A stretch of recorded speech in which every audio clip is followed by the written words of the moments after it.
Onse Jeschicht. Onse Jeschicht wordt uitgestudeerd, opgesteld en vergebracht van George Rempel. Dit is de bereik Radio CHPD, de plotische radiostation in Elmer, Ontario. Ik zie Hein Rempel en ik wens je een goede ontvang.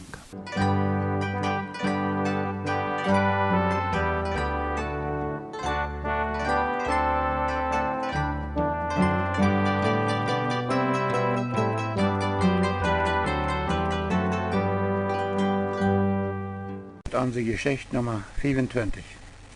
Ditmal vertalen we noch wat Meier von der oldkolonische Delegaten in der deutsche Botschafter ihrem Toparbeiten in Mexico City. Und dann von wo ihrens die dort nehmen, dort die Mennoniten vielleicht waren uitwandern motten. Und auch noch von wo ihrenslich sie wiederarbeiten an der Cárdenas-Regierung.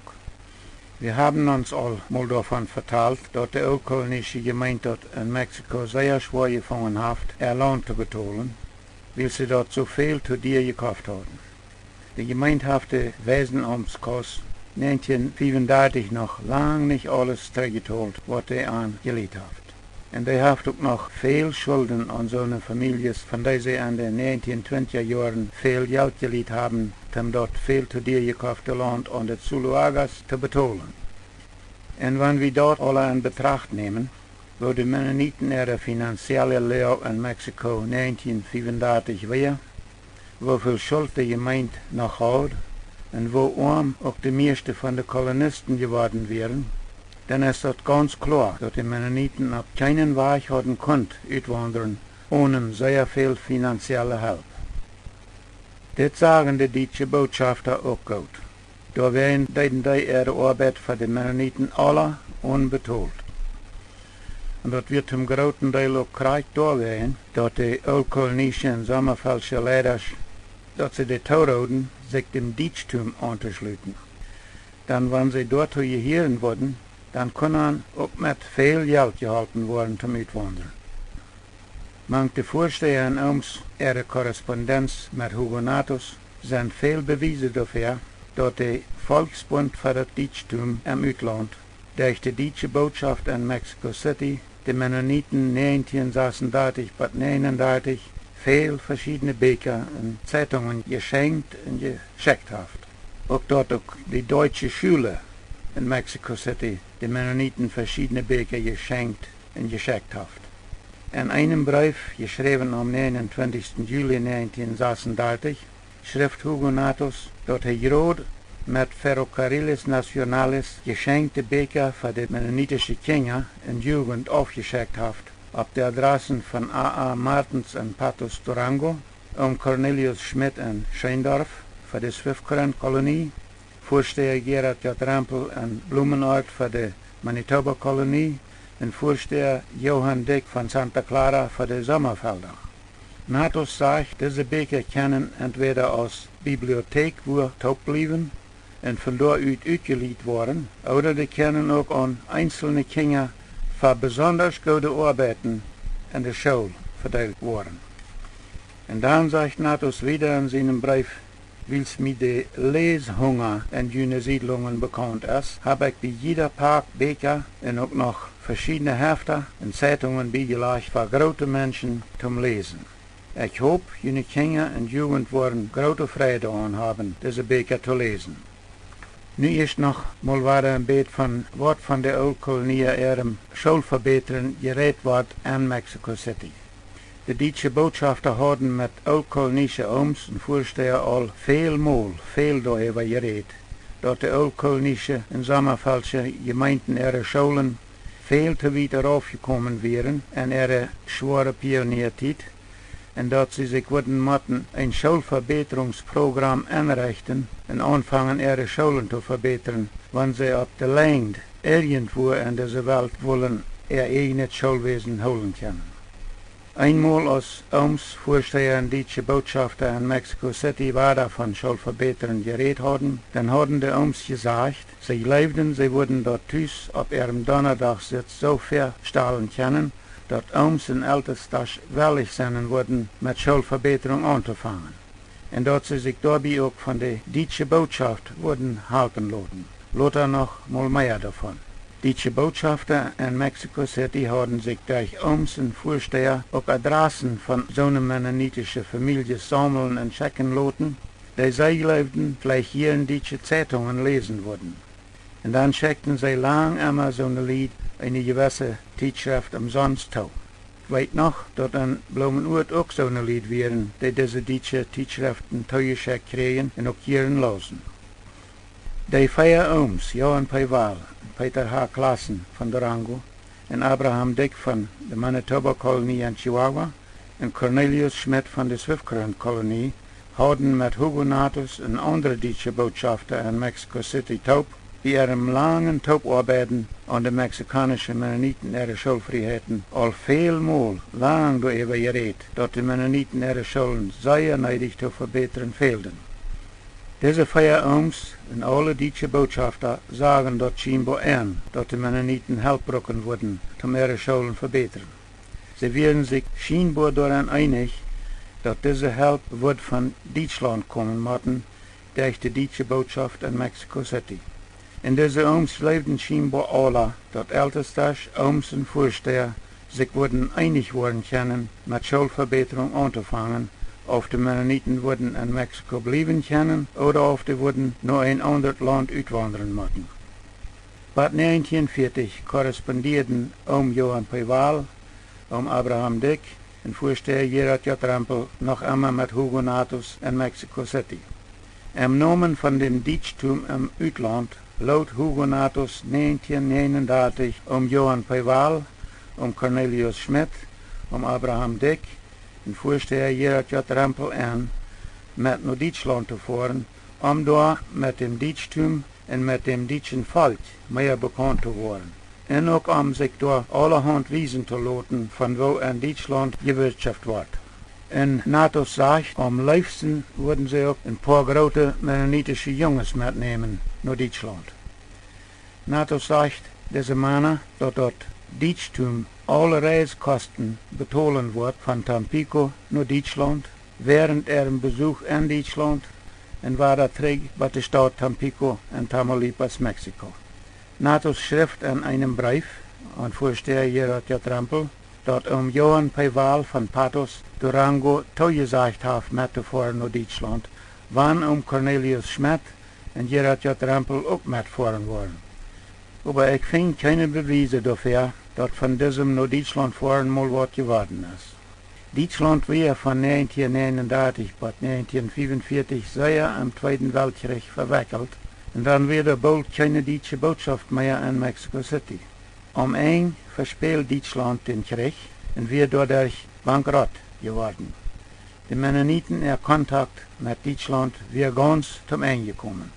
Deutschland wird aber bald wieder stärker nach dem Krieg. Und als dann in Mexico City war eine deutsche Embajada war, dann versuchten die Botschafter wieder Kontakt zu machen mit den Mennoniten. Sie fangen dort an, wo sie mit den Mexiko-Mennoniten gewasst werden, als der Krieg angefangen hat. Sie wollen den Mennoniten helfen, ihre Schulen zu verbessern. Walter Schmiedehaus von Chihuahua, der da auch lang ein Vertreter von der deutschen Botschaft gewasst war, der berät dort mit dem Manitoba-Kolonie Lehrdienst so, dass er mit 2 Männern von der deutschen Botschaft taub zu ihrem Donnerstagssitz kommen kann, wieder Kontakt abzunehmen mit an. Diese 2 Männer von der deutschen Botschaft kamen, ich glaube, dass wir 1953 oder 1954, zum Donnerstagssitz am Dorf Rosenthal und wollen versuchen, sich weiter mit den mexikanischen Mennoniten zu verbinden. Sie wollen versuchen, von dort anzufangen, wo ihre Korrespondenz mit den Mennoniten durch den Krieg aufgetreten war. Sie sehen der Oms, dass sie nu bereit wären, an zu helfen mit ihrem Schulverbessern oder Schulwesen verbessern. Und weil sie dort noch nicht vergessen haben, dass die deutsche Botschafter und mennonitische Oms und Vorsteher von 1935 an viel davon geredet haben, dass die Mennoniten ihr Schulwesen in Mexiko zu verbessern fehlt, sind diese Männer einfach zu dem Lehrdienst.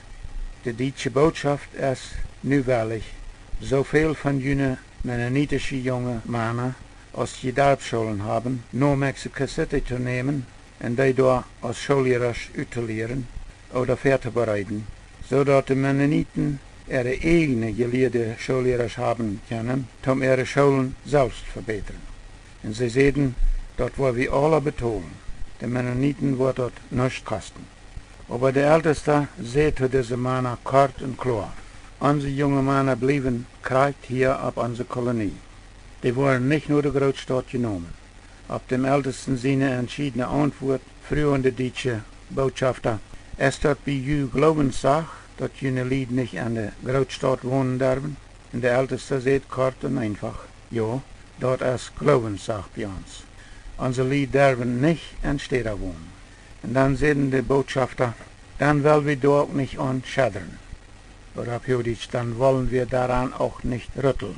Und dann überlegen die Botschafter sich dort so ein Bet und sehen dann, wie sind dann auch wirklich jene junge Männer hier auf jene Kolonie kommen auszulehren oder vorzubereiten als Schoollehrers. Und dort wird ja auch dann noch nichts kosten. Aber der Älteste sieht an ganz kort und scharf. Fort jemand trägt nach Haus und lässt uns zufrieden.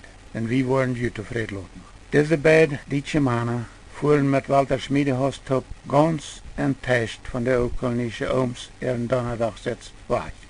Sie feilten nur all dem noch, was von 1934 bis 1939 von deutschen Botschafter und mennonitische Oms und Vorsteher über die Neidigkeit von einem besseren Schulwesen geredet worden war, dann wären die deutschen Botschafter schuldig, die Mennoniten so ein Angebot zu merken. Denn sie wollen die Mennoniten so ihren behelflich sein mit einem besseren Schulwesen entwickeln. Aber sie wären ohne eine gute Erklärung kort aufgefordert worden. Sie können dort nicht verstehen und auch meist nicht annehmen. Diese Botschafter wussten, dass nicht alle ukrainische Oms und auch nicht all ihre Gemeindeglieder mit dem Ältesten seine Karte Aufforderung einverstanden wären. Und sie überlegen sich dort gut, wo sie dem ukrainischen Schulwesen vielleicht doch noch irgendwo anders was mithalten können.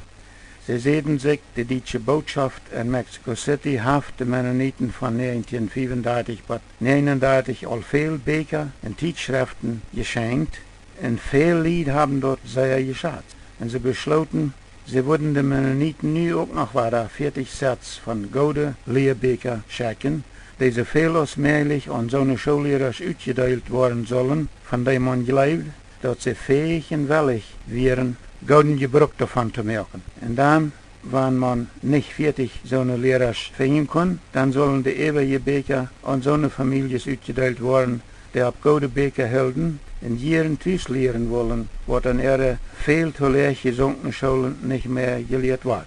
Ich war damals ein junger Schullehrer und ich krieg ein von diesen Sets von Büchern, die deutsche Botschaft den Mennoniten zuschickt. Und ich sehe, was von der noch immer sehr dankbar dafür. Ich habe die viel gebraucht an der Schule und auch von mir selbst. 2 von diesen Büchern, den deutschen Duden und den Herders Volkslexikon, habe ich und brauche ich auch noch immer. Ich weiß auch von mehreren anderen Männern, die diese Bücher sehr geschätzt und gebraucht haben.